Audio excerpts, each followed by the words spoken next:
नमस्कार दोस्तों, daily current affair session में आपका स्वागत है। आज दिनांक है 19 मई 2021। तो चलिए आज के सभी इंपॉर्टेंट करंट अफेयर्स देख लेते हैं। पहला करंट अफेयर है, सौराष्ट्र के पूर्व तेज गेंदबाज एवं बीसीसीआई के मैच रेफरी का कोरोना की चपेट में आने से 66 वर्ष की उम्र में निधन हो गया। उनका नाम क्या था? तो उनका नाम था राजेंद्र सिंह जडेजा। ये बीसीसीआई के मैच रेफरी थे, इसके साथ ही सौराष्ट्र के पूर्व तेज गेंदबाज भी थे, तो नाम याद रखेंगे। अगला करंट अफेयर देखते हैं। रक्षा अनुसंधान और विकास संगठन यानी डीआरडीओ की ओर से विकसित किस कोरोना दवा को लॉन्च किया गया है और अब इसका प्रयोग भी शुरू हो गया है। दवा का नाम क्या है? 2DG 2-डीऑक्सी D glucose. ठीक है, इसको ज्वाइंटली डेवलप किया गया है डीआरडीओ की लैब और institute of nuclear medicine and allied science के द्वारा। तो आपको याद रखना है 2DG किसके द्वारा डेवलप की गई है? एक तो डीआरडीओ की लैब और institute of nuclear medicine and allied science के द्वारा। किसी भी दवा या ड्रग को मंजूरी किसके द्वारा प्रदान की जाती है? इनका प्रयोग मरीजों पर हो सकता है, तो आप जानते हैं मंजूरी प्रदान की जाती है डीसीजीआई के द्वारा, drug controller general of India के द्वारा, और हाल ही में 2DG को डीसीजीआई ने परमिशन दे दी है। क्लियर हो गया। अगला क्वेश्चन है, हाल ही में मिस यूनिवर्स का खिताब किसने अपने नाम किया है? तो ये है मेक्सिको की एंड्रिया मेजा और ये बन गई हैं 69 नंबर की मिस यूनिवर्स। ठीक है, इसके साथ इंडिया से जो रनर अप रही, थर्ड रनर अप, उनका नाम एडलाइन कैस्टिलोनो है। ठीक है, ये मिस इंडिया थी, तो इनका ज़रूर नाम याद रखिएगा। याद रखिएगा, ये थर्ड रनर अप रही। वहीं एंड्रिया मेजा को याद रखिएगा, ये मिस यूनिवर्स है। ठीक है, अगला क्वेश्चन है, किस टेनिस खिलाड़ी ने इटालियन ओपन टेनिस टूर्नामेंट जीत लिया है? तो इनका नाम है राफेल नडाल। ये इनका 10वां ओपन टेनिस टूर्नामेंट है। ठीक है, इटालियन। इसके साथ ही इन्होंने किसको हराया है? तो इन्होंने हराया है सर्बिया के नोवाक जोकोविक को। अगला क्वेश्चन है, हाल ही में चर्चा में रहा कुंडोली प्रस्तावित आरक्षित वन या वामुनी पहाड़ियाँ किस राज्य में स्थित है? तो क्वेश्चन कुछ भी बन सकता है, पूछा सकता है। हाल ही में चर्चा में रही वामुनी माउंटेन्स किस राज्य में स्थित है, या कुंडोली प्रपोज्ड रिजर्व्ड फॉरेस्ट किस क्षेत्र में स्थित है? तो आपको याद रखना ये कहाँ स्थित है? असम में। ठीक है, मोस्ट इंपॉर्टेंट है, क्यों चर्चा में रहे देख लेते हैं। 12 मई की रात असम के काठियाटोली रेंज के तहत कुंडोली प्रस्तावित रिजर्व फॉरेस्ट यानी कुंडोली प्रपोज्ड रिजर्व फॉरेस्ट में बामुनी पहाड़ी में 18 हाथियों की मौत हो गई थी। पोस्टमार्टम में पाया गया कि इनकी जो मौत है वो किस कारण हुई? आकाशीय बिजली के कारण हुई। तो ये इंपॉर्टेंट हो गया है, आपको याद रखना है। कुंडोलू प्रस्तावित आरक्षित वन, इसके साथ ही बामुनी पहाड़ियाँ जो कहाँ स्थित हैं? असम में स्थित हैं। अगला क्वेश्चन है, व्यक्तिगत संगठनों से मिलने वाली सहायता को ट्रैक करने के लिए किस संस्थान ने एक समर्पित पोर्टल लॉन्च किया है? उसका नाम क्या है पोर्टल का? कोवएड है। मोस्ट इंपॉर्टेंट है ये। इसको किसके द्वारा लॉन्च किया गया है? नीति आयोग के द्वारा। देखिए, जो ये पोर्टल है क्या करेगा? ये सिंपल सा ट्रैक रिकॉर्ड रखेगा किनका? उन इंस्टीट्यूशन का, इंडिविजुअल का, ऑर्गेनाइजेशन का जो कोविड-19 के लिए सहायता एड प्रदान कर रही है। ठीक है, क्लियर हो गया। अगला क्वेश्चन देखते हैं,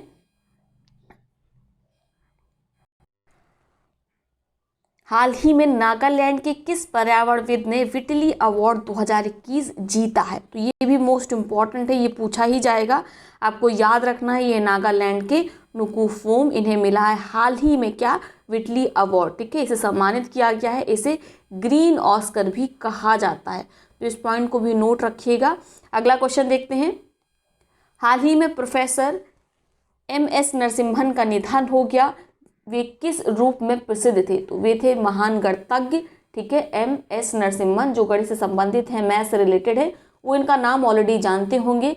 प्रोफेसर नरसिम्हन CS शेषाद्री के साथ नरसिम्हन शेषाद्री प्रमेय यानी नरसिम्हन शेषाद्री थ्योरम के प्रमाण के लिए जाने जाते थे। यह विज्ञान के क्षेत्र में किंग्स स्पेशल अंतर्राष्ट्रीय पुरस्कार प्राप्त करने वाले एकमात्र भारतीय थे। तो मोस्ट इंपॉर्टेंट हो गया है, आपको याद रखना कि नरसिम्हन ने कौन सी थ्योरम डेवलप की है? शेषाद्री के साथ मिलकर नरसिम्हन शेषाद्री थ्योरम। इसके साथ ही MS नरसिम्हन जी को किंग फैसल इंटरनेशनल प्राइज से भी सम्मानित किया गया और इस सम्मान से सम्मानित होने वाली वह एकमात्र भारतीय हैं। क्लियर हो गया। तो मोस्ट इंपॉर्टेंट है, आप इनका नाम ज़रूर याद रखिएगा। अगला करंट अफेयर देखते हैं, हाल ही में चर्चा में रहा पुलरेंग वन्यजीव अभ्यारण्य किस राज्य में स्थित है? तो ये स्थित कहाँ पर है? ये स्थित है मिजोरम में। क्यों चर्चा में आया है?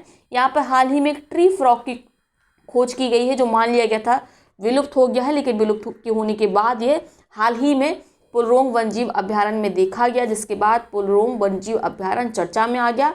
तो इसी प्रकार से जो भी नए सेंचुरीज होती हैं, ठीक है, या नए रिजर्व फॉरेस्ट होते हैं, अगर वो चर्चा में रहते हैं तो वही पूछ जाते हैं परीक्षा में। तो आपको याद रखना है पुलरोंग वाइल्ड लाइफ सेंचुरी कहाँ पर है, मिजोरम में है, याद रखेंगे। तो ये हो गए आज के सभी इंपॉर्टेंट करंट अफेयर्स। अब देखते हैं आज के उन प्रश्नों को जिनका जवाब आप कमेंट बॉक्स में देंगे।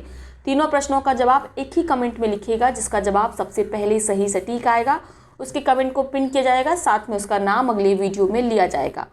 पहला प्रश्न है, हाल ही में अमेरिकी मीडिया न्यूज़ कॉर्प की रिपोर्ट भारत में स्वास्थ्य सेवा स्थिति रिपोर्ट के अनुसार शीर्ष पायदान पर किस शहर को रखा गया है, पुणे, अहमदाबाद, दिल्ली या मुंबई को।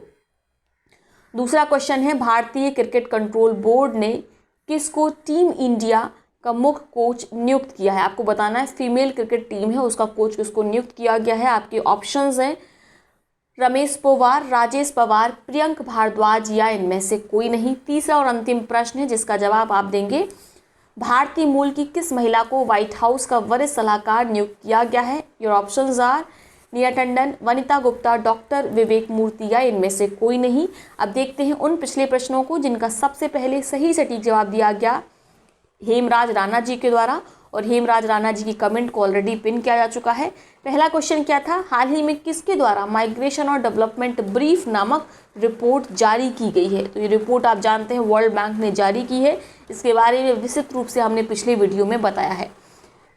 अगला प्रश्न है, international council for advertising self regulation ICAS की कार्यकारी समिति की किसे नियुक्त किया गया है। तो इसकी जो एग्जीक्यूटिव कमेटी है उसमें मेंबर नियुक्त किया गया है मनीषा कपूर को। आईकास में एक ग्लोबल मेंबर होता है और एक ग्लोबल हेड होता है और 4 ग्लोबल मेंबर होते हैं, और एक ग्लोबल मेंबर कौन बनी है, मनीषा कपूर। क्लियर हो गया। अंतिम प्रश्न था, आईसीसी टेस्ट टीम रैंकिंग का वार्षिक अपडेट जारी होने पर कौन सी टीम 121 रेटिंग अंकों के साथ प्रथम स्थान पर है। Your options R India, New Zealand, England and Australia. तो आप जानते हैं इंडिया की जो टेस्ट टीम है, टेस्ट क्रिकेट टीम, वह आईसीसी की इस रैंकिंग में टॉप पर है। तो देखिए कितनी तेज़ बारिश हो रही, इसी कारण आज वीडियो लेट हुआ। वेट कर रहे थे कि बारिश बंद हो जाए, लेकिन बार बार बारिश हो रही थी, ठीक है, 2-4 मिनट के लिए रुक रही थी। फिलहाल वीडियो रिकॉर्ड हो गया है। कल मिलते हैं नए सेशन के साथ, तब तक के लिए बहुत बहुत धन्यवाद।